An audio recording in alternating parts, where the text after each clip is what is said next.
A continuación le hablaremos sobre términos y obras de Foucault.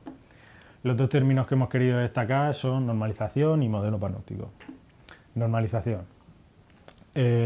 Foucault entiende el término normalización como el proceso por el cual la sociedad actúa frente a una normalidad. Y también dice que esa normalidad está establecida por unas instituciones sin que nosotros nos demos cuenta de que son estas instituciones las que determinan qué es lo normal. Estas instituciones son tanto trabajo como escuela, etc. Os pongo un ejemplo. Por ejemplo, en clase, ¿quién nos dice a nosotros que tenemos que sentarnos en una silla para dar la clase y mirar al profesor? Y el profesor nos dará la clase, ¿no? ¿Por qué no podemos, por ejemplo, sentarnos en el suelo o salir fuera directamente y dar la clase? Es decir, lo bueno, lo malo, realmente son las instituciones las que nos dicen qué es. El siguiente término es el modelo panóptico.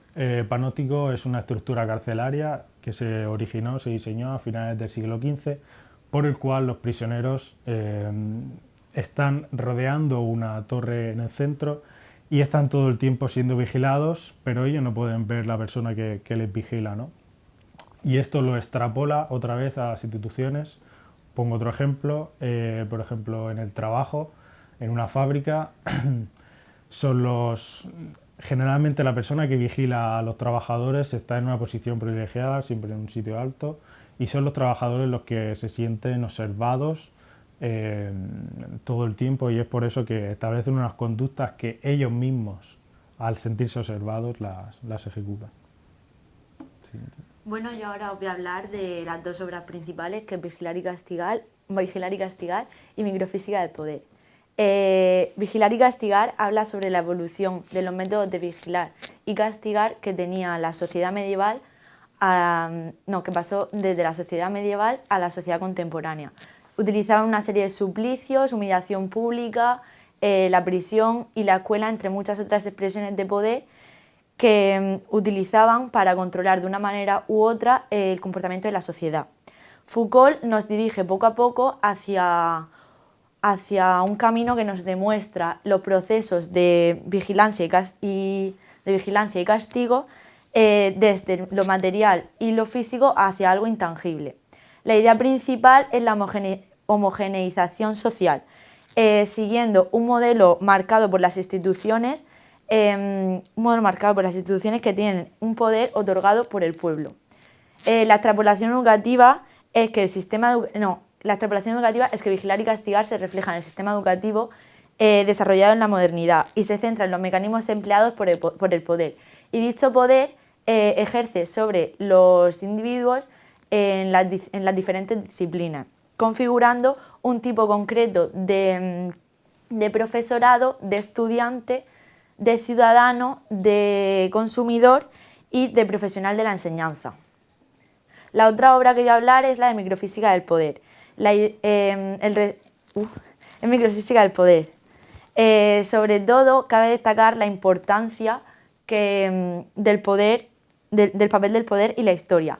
A través de este estudio se puede ver que la escritura, el discurso y la narración para Foucault es una manera determinada de ver y aprender el mundo. En él se ve reflejado el paso de la historia. La idea principal es que rompe con lo tradicional y se distancia de la idea marxista. La extrapolación educativa, lo principal de ahí es que la docilidad, obediencia y la sumisión. Para alcanzar estas características es necesario la existencia de un régimen disciplinario que aumente habilidades útiles y fabrique cuerpos ejercitados y dóciles para la creación de vínculos de coacción. Hablar de disciplina nos lleva a hablar de distribución de los individuos en un espacio. Un riguroso control del espacio que posteriormente pasaría a ser un tiempo. Foucault en esta obra lo que hace es comparar la escuela y la fábrica, donde se crean niños ejercitados, dóciles y útiles para trabajar. Estas son las preguntas que os proponemos para la profundización del del trabajo, que sería la primera. ¿Dirías que el proceso de normalización es más interno que externo y por qué? ¿Te sientes vigilado y por eso actúas de una forma diferente a la que te gustaría en algún lugar público? Y la última es que ¿crees que los pensamientos de Foucault son extrapolables a la época actual? Para terminar ya queremos destacar un texto académico frente al resto. Este texto es el primero de todos, la influencia de Michel Foucault en el ámbito educativo español, ya que parece que está hecho a medida, ¿no?, para nuestro trabajo, y además es el que más nos ha hecho preguntarnos a nosotros mismos sobre sus teorías y sobre sus ideas, y más nos ha hecho aprender en frente al resto.